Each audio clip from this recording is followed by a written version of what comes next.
What's up, everybody? It's Frederick Douglass Bussey back for another edition of the Breaking Orbit podcast, and I'm super excited to be sharing this topic with you today.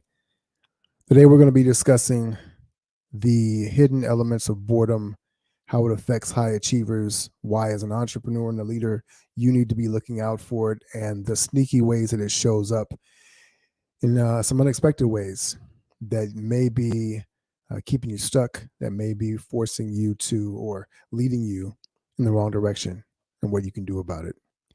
Breaking Orbit starts now.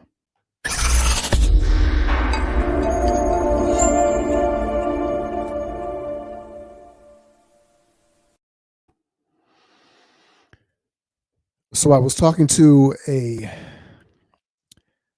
co-founder of a company in the tech space whose company does about $350 million a year. And he was sharing with me some things that I hear from time to time.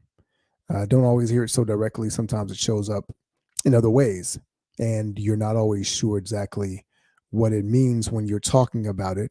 But if you hear it enough, you start to recognize it. I'm not a psychologist or a psychiatrist, but what I have found in working with clients and different people is that there are some challenges that we face as entrepreneurs that are invisible to us, right? So they show up with visible symptoms, but the real issues are deeper and more deeply rooted. And what happens is they start to manifest themselves in some dangerous ways.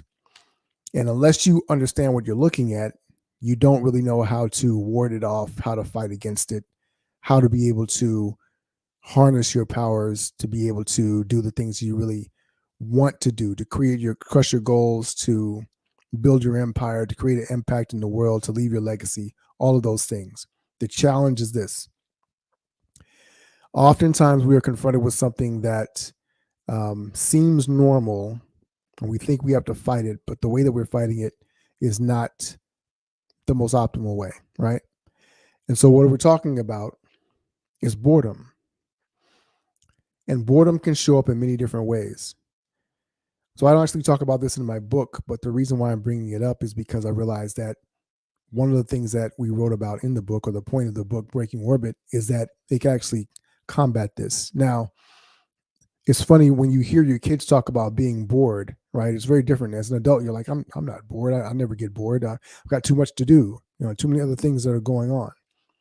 But the rise of social media and all the distractions that happen in our cell phones and all the notifications that are going off, if you look at your phone and you have more than 4 or 5 apps on your phone, then you have every cure to boredom that man could have ever created or invented. And here's the thing that's funny, right? So when we talk about what boredom is actually a new thing, right? More than 100 years ago, no one would have ever conceived of that, because your very survival was predicated on you being able to survive, to be able to make a living, whether it was tilling the earth, whether it was working in a factory, whatever the case may be. You go back all the way through human history. Boredom was a luxury that few people could be afforded, right? It's only the very, very rich. And boredom, in its forms or whatever, always led to one of two things. And boredom is the precursor. It can be the precursor to creativity, but if you're not harnessing it the right way, it can be very dangerous. So let me back up a little bit. When I was doing my research around this, I realized that there are actually 5 forms of boredom, believe it or not. And these forms of boredom are very, very different. And some of them are benign, but increasingly they can become more acute and more dangerous depending on where you're at. And so if this sounds familiar to you, then maybe, you could figure that out. A German psychiatrist, he's a psychologist, Thomas Geddes, he and his team measured and classified boredom, and they have 5 levels that they talk about. And the first is called indifferent boredom, right? Where you're feeling kind of low energy, you're in good spirits, right? But you're just, kind of low. And the second one is called calibrating boredom, where you kind of feel kind of blah. And you don't want to feel that way, but you really don't know what to do to get out of it. And the third state is called searching boredom, right? In this bored state, you feel restless, maybe even irritable, and are agitated enough to be looking around for something else to do. So maybe you go on a walk, or you go get something to eat. You just don't want to feel that way, and you just kind of, I got to get out of this, right? Now, the fourth is called reactant boredom, and that's where you start to be kind of even more irritable. You're a downer to be around. You may be grumpy or aggressive, and all you think about or whatever is getting out of there. Now, the fifth type of boredom is the one that's most dangerous, and this is the one that called apathetic boredom, right? And they actually found this in about 36% of their students. So not only did their students not feel much, but they had very little concern that they didn't feel much. And you see, the thing about apathy is that it limits your choices, your actions, your productivity, and also detaches you from the impact that your state has on others. Now, you can say, well, as an entrepreneur, I would never get to that point. But when we have other factors that are going on, right, these things can create for us a groundswell or an avalanche of emotional consequences internally that start to manifest themselves externally. And so when we start trying to think about what is the cure for boredom, well, let's first talk about what the impact can be. Because the thing about it is that when you're an entrepreneur, when you're a leader and you're a certain personality type, you're not actually bored. All right. Boredom is a state of being, it's a physiological state. And which we manifest in terms of our mind, and we start thinking, oh, this is something wrong with me. I don't need to be in this particular state. And sometimes you may feel that you are unmotivated, and when you fixate on the fact that I'm not motivated on what to do, you can feel lazy. You can feel almost like a failure because you're not actually in action doing something. And this can be something that is very challenging because you often, as a high achiever, especially you're a high performer, you are focused on getting things done at a high level. You're very ambitious. You're very focused. And so this feels abnormal to you in different ways. The reason why this is important is you got to understand it's not about the motivation, right? What people tend to think of boredom, the opposite of boredom is being in action. And in reality, because boredom is a physiological state, people feel like, well, I need to get in action because I'm not doing anything. I need something to do. They feel like they're stuck. Time is dragging on, and whatever the case may be. When in reality, boredom is actually a physiological state. It's actually a state of stress, right? So when we are more stressed, we begin to lose focus. We begin to be unable to perform at a higher level, and the lack of focus helps us to kind of forget what it is that we're doing, what it is that matters the most, right? And so because of that, now you can't seem to get the momentum that you want to get. Think about it this way: when you have a computer, the computer wheel is spinning. Sometimes, like you'll click on something and it'll just spin, right? And it's because the computer is trying to process so much information, it's overloaded.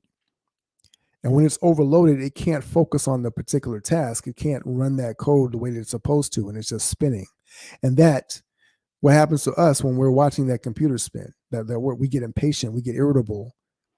We actually experience a high state of stress, which makes us bored. We're like, oh, come on, I want to just, let's go, right?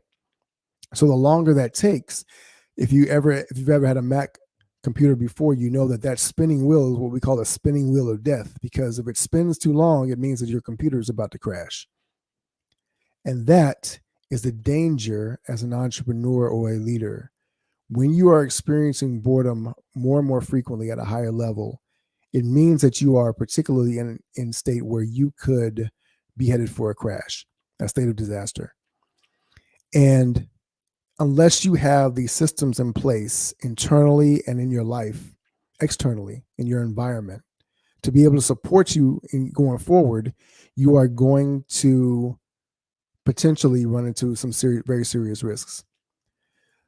One of the things I talk about off and on is in the news, you will hear different leaders who have hit crisis points in their careers. right?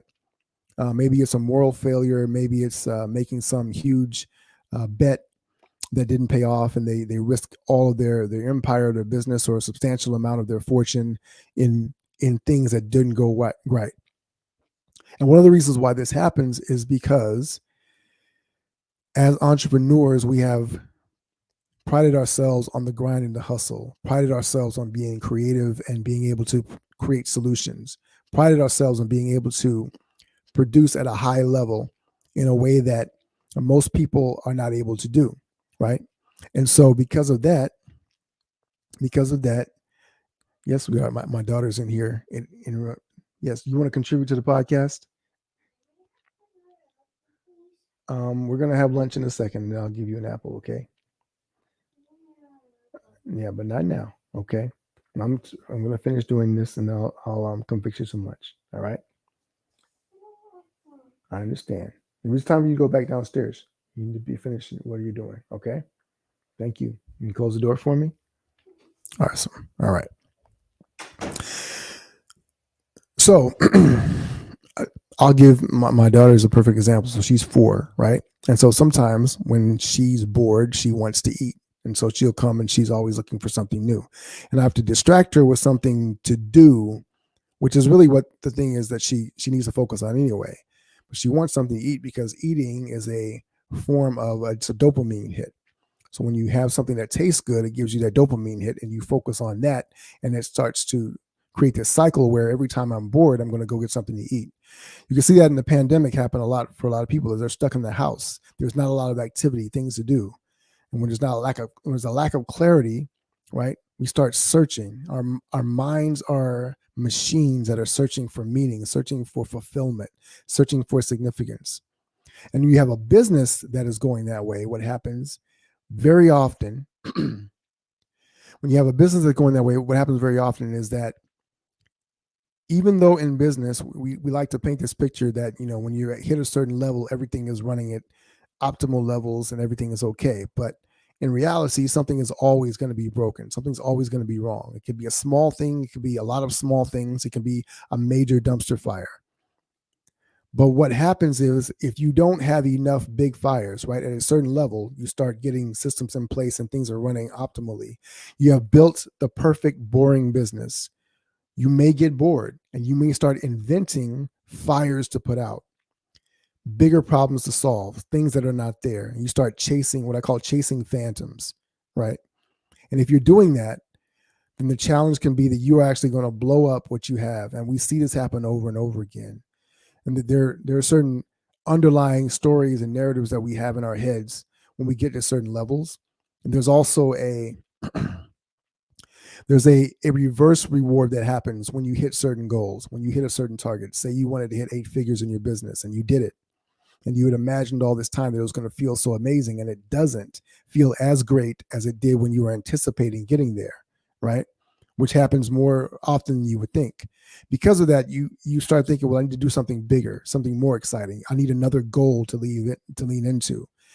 And while that is certainly noble and powerful in terms of motivation, in terms of driving us to get to the next level, in reality, if it is built from a place of emptiness versus a place of purpose, then it can create more and more problems for us.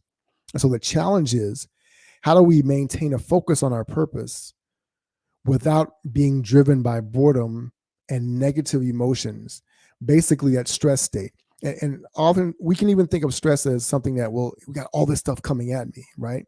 And that is certainly a thing, but also the internal stress can happen when we start to worry or start to live into a negative story about ourselves. Say that you hit a goal, but you don't believe you're worthy.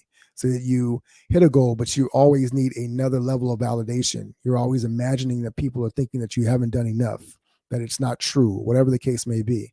If you're living into those things, if that's something that you're experiencing, you can start to invent things to chase, because we all need a target. And entrepreneurs define themselves, high achievers define themselves by the targets that they chase. Right? We are big game hunters. And so when the game isn't big enough, I need bigger game. So one of the things that we get to do is we get to look at how we can combat those situations, right? We need to have systems in place that actually promote our healing and things of that nature. The last thing I want to say on this is that we often think that um, boredom is about activity. And I was saying this earlier, and I want to close that loop because boredom is not, the opposite of boredom is not activity.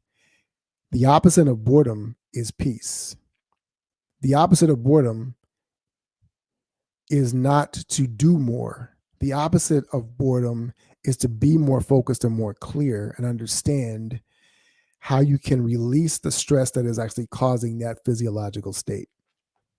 And that's important because you have to understand that as a leader, an entrepreneur, you are the leader of your organization, no matter how big it is, whether you have one employee or 5,000.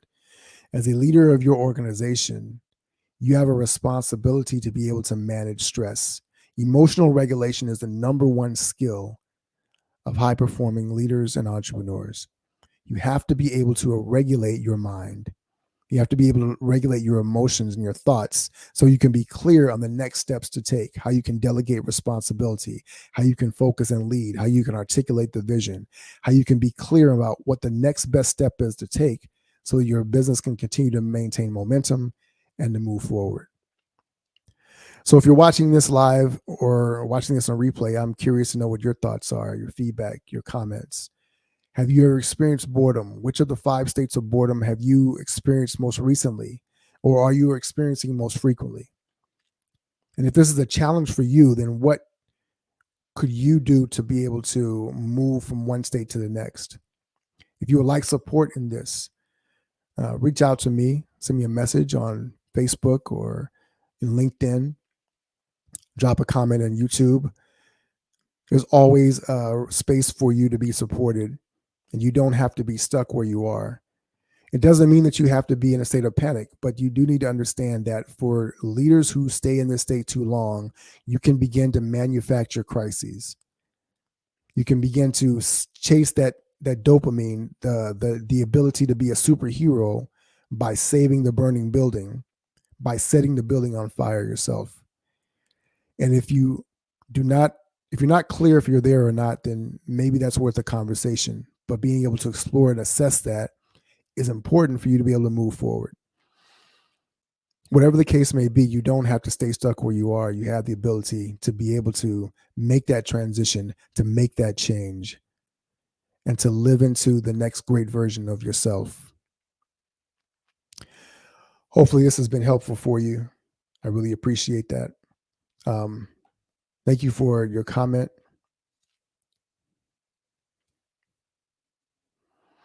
Yeah, one of the things that happens is that, and I'll put their comment on the screen here.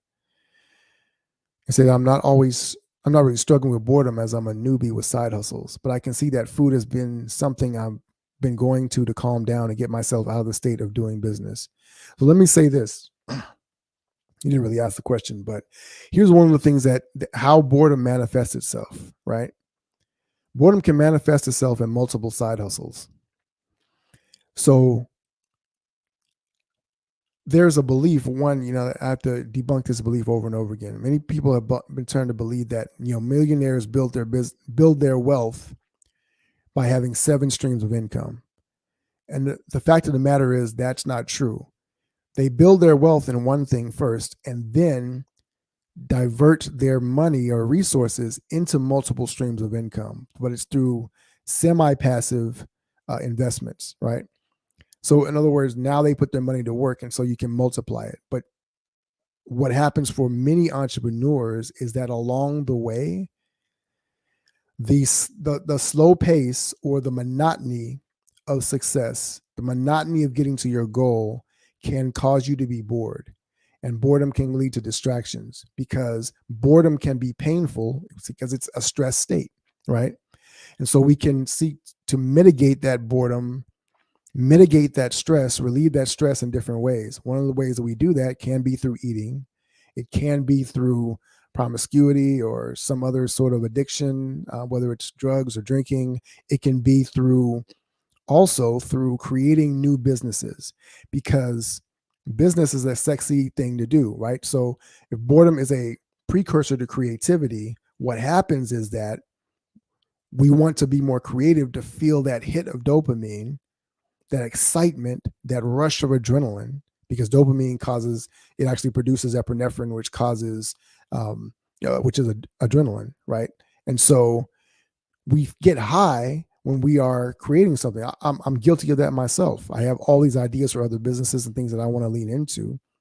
And what I have to do is create the discipline in my life not to go and do those other things, but to remain focused on the one thing that's most important, because that earns me the right to get to the next thing. A lot of people ask me, well, what are the things you're up to? Well, right now I'm earning the right to get to these other things that I really want to do, but I'm not there yet.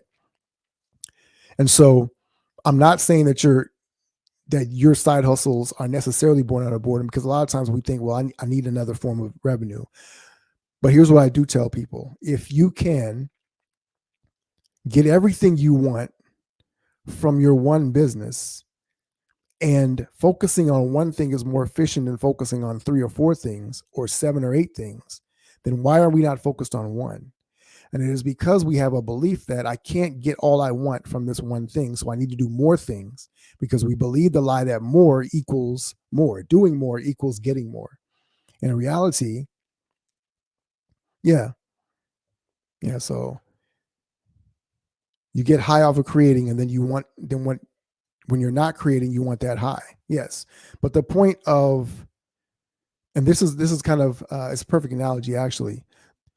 People do drugs to get the high, but the high that we normally create through dopamine is normally associated with doing something productive.